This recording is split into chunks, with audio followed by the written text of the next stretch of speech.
se niegan a devolver el dinero a la gente a pesar de que hay una sentencia. Lo que pasa es que esta gente actúa totalmente al margen de la ley y los tribunales se dejan tocar, ustedes saben dónde, allá donde la espalda pierde su nombre tan honorable. ¿Por qué? Porque, y regresamos al problema judicial, porque tenemos unos problemas terribles en el Poder Judicial. A modo de casi que de anécdota, la Dirección Ejecutiva de la Magistratura, cuya sede queda en Chacao, tenía un excelente comedor para los trabajadores. Excelente. Mejor que la generalidad de los restaurantes del municipio de Chacao. A alguien se le ocurrió remodelarlo. Se gastaron 600 millones de bolívares, 600, en una obra que, siendo muy generoso, vale 70, 80 millones. Se gastaron 600 millones y hay 500 millones, por decirlo menos, que se intuye que fueron para pagar comisiones. E hicieron una obra tan maravillosa que con los palos de agua que cayeron ayer y hoy, la gente que está comiendo allí se moja. Hoy no, porque llovió después de pasada la hora de almorzar. Pero ayer sí, andaba la gente comiendo bajo la lluvia, debe ser de lo más romántico. 600 millones echados a la basura para tumbar un comedor que era perfecto y para montar uno ridículo, de mal gusto. Por eso pasan las cosas que pasan. Pero esto es casi anecdótico frente a algunas cosas que ocurren en nuestro Poder Judicial, en nuestra Dirección Ejecutiva de la Magistratura, en nuestro Tribunal Supremo. En el año 99, en el estado Yaracuy, se empezó a construir la sede de los tribunales, en unos terrenos que habían sido donados por el alcalde. El proyecto se ganó incluso un premio internacional de arquitectura. Pero por lo visto a alguien no le gustaba demasiado ese proyecto. Y entonces empezaron a buscar unos terrenos. La gobernación ofreció regalar terrenos. Regalar. Claro, con un regalo no se puede hacer negocio. Y entonces salieron a buscar un terreno y por ahí encontraron uno barato. Costaba 500 millones de bolívares, 200 millones de bolívares. Claro, ese terreno regalado era caro porque estaba invadido. Estaba y está invadido. Pero lo cierto es que se empiezan a dar los pasos para comprarlo y entonces unos personajes llamados Junior Miroslav Stojkovic y Leticia Acosta Morales se encargan de gestionar esta compra. Ellos eran dirigentes del Poder Judicial y de la DEM en el estado Yaracuy. El señor Miroslav Stojkovic es yerno de la presidenta del Tribunal Supremo, Luisa Estela Morales de Acosta. Y también Leticia Acosta Morales es hija de la honorable magistrada que preside el Tribunal Supremo.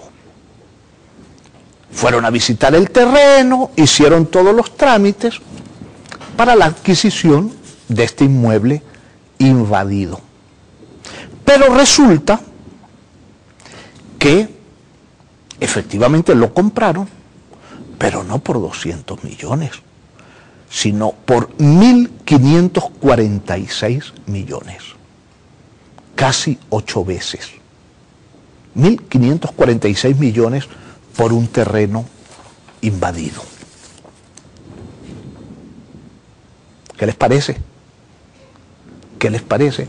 Con razón tenemos los problemas de inseguridad que tenemos.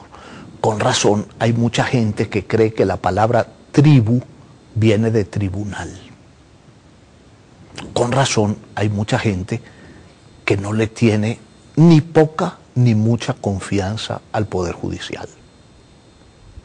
Porque, por supuesto, hay una enorme mayoría, una mayoría apabullante de jueces honorables, jueces desde el nivel más bajo del Poder Judicial hasta magistrados del Tribunal Supremo, que son efectivamente personajes muy honorables.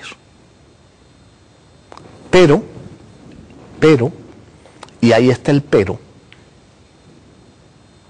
hay unos poquitos, porque no son muchos, que hacen operaciones que, por decirlo menos, despiertan un altísimo nivel de sospecha entre las personas normales y corrientes. A mí me cuesta muchísimo trabajo entender, y no quiero decir que sean unos ladrones, pero me cuesta muchísimo entender pagar 1.500 millones por un terreno que valía 200 y que está invadido. No sé, a mí me vienen a ofrecer un terreno invadido y aunque me lo vendan por un fuerte, no lo quiero. Un terreno invadido regalado es caro, porque lo que está comprando es un pleito, o mejor dicho, hay otra palabra más descriptiva para eso. Y así se desangra el patrimonio nacional, con operaciones como esta, que hace que las personas que no sabemos nada de eso, que no sabemos de inmuebles, que no somos expertos en propiedades inmobiliarias, pero que tenemos algún esbozo de sentido común, nos resulta sorprendente pagar 1.500 millones por un terreno que estaba valorado en 200 y que para más INRI estaba invadido. A mí eso me huele a guiso. Ahora, a lo mejor si me explican muy despacito, soy capaz de entender las razones por las cuales la República hizo este tremendo negocio. Estábamos hablando del problema judicial y de cómo esto repercute en la inseguridad. Pero hay un factor importantísimo que son los medios de comunicación. Los medios de comunicación no generan el delito. Dudo mucho que inciten al delito. Tengo muchas dudas de que la difusión de hechos violentos pueda estimular su comisión. Pero lo que sí es cierto es que los medios de comunicación generan una percepción dantesca de cuál es la situación real en materia de seguridad. Y eso contribuye, en cierta medida y de manera indirecta, al poder del AMPA. ¿Por qué? Porque las ciudades se las han entregado al AMPA. Una ciudad como Caracas, que por su tamaño y por su enorme población debería tener vida las 24 horas, como dicen por ahí, las 24 horas del día y también las de la noche, porque hay mucha gente, hay gente para todo. Caracas debería estar llena, por ejemplo, de automercados abiertos las 24 horas, de restaurantes abiertos las 24 horas, porque hay suficiente gente como para que a cualquier hora y en cualquier momento haya clientes, haya demanda de servicio. Pero usted sale en Caracas a las 9 de la noche y esto parece un desierto, porque la gente vive aterrorizada. ¿Y vive aterrorizada por qué?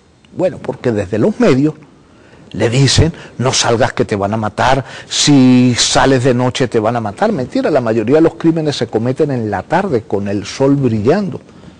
Pero aterrorizan a la gente y eso facilita la acción del AMPA. ¿Y quién hace esas campañas? La generalidad de los medios, incluyendo algunos que dicen ser imparciales y que se llenan la bocota diciendo que ellos son muy imparciales.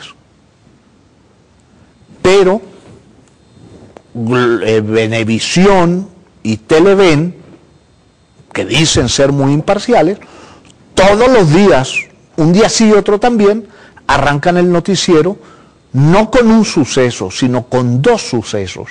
Es decir, Venevisión y Televen hacen exactamente lo que hace el Nacional cuando transforma ese periódico en la crónica policial, abriendo todos los días con una noticia de sucesos.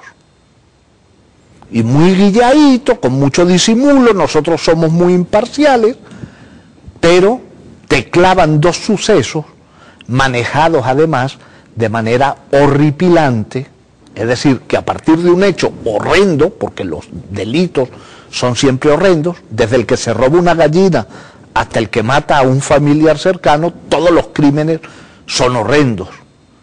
Pero si encima lo manejas de manera morbosa, sádica, especializándote en los detalles, pues es todavía más aterrorizante. Y en eso hay una enorme responsabilidad de los medios de comunicación por su manejo antiético del delito y por la defensa que hacen del AMPA, porque aquí cada vez que afortunadamente el Estado actúa y le da su merecido a un delincuente, vemos a los dueños de los medios haciendo campaña en defensa del AMPA. Y uno a veces sospecha si no será influencia del narcotráfico.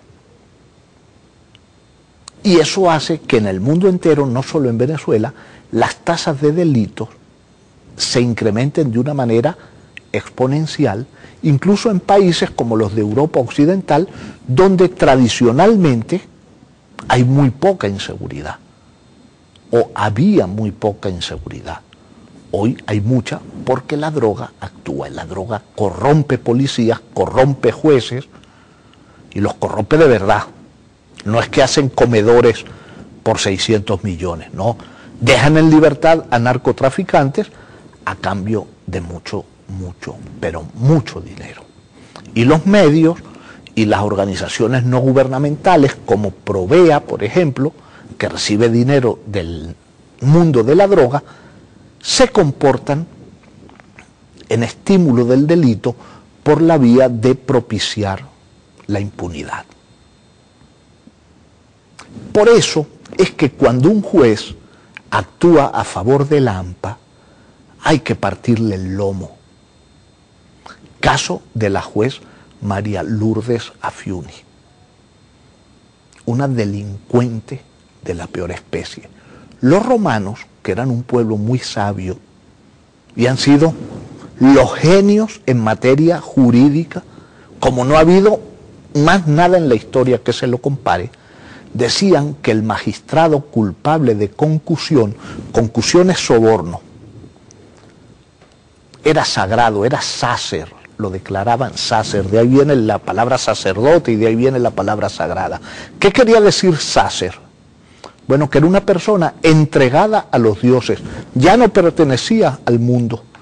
El que quisiera lo podía matar, le podía caer a palos, le podía cortar el pescuezo, porque ya no pertenecía al mundo, pertenecía a los dioses. Tan grave consideraban el delito de concusión. Y entonces salen abogaditos a defender de esta manera grotesca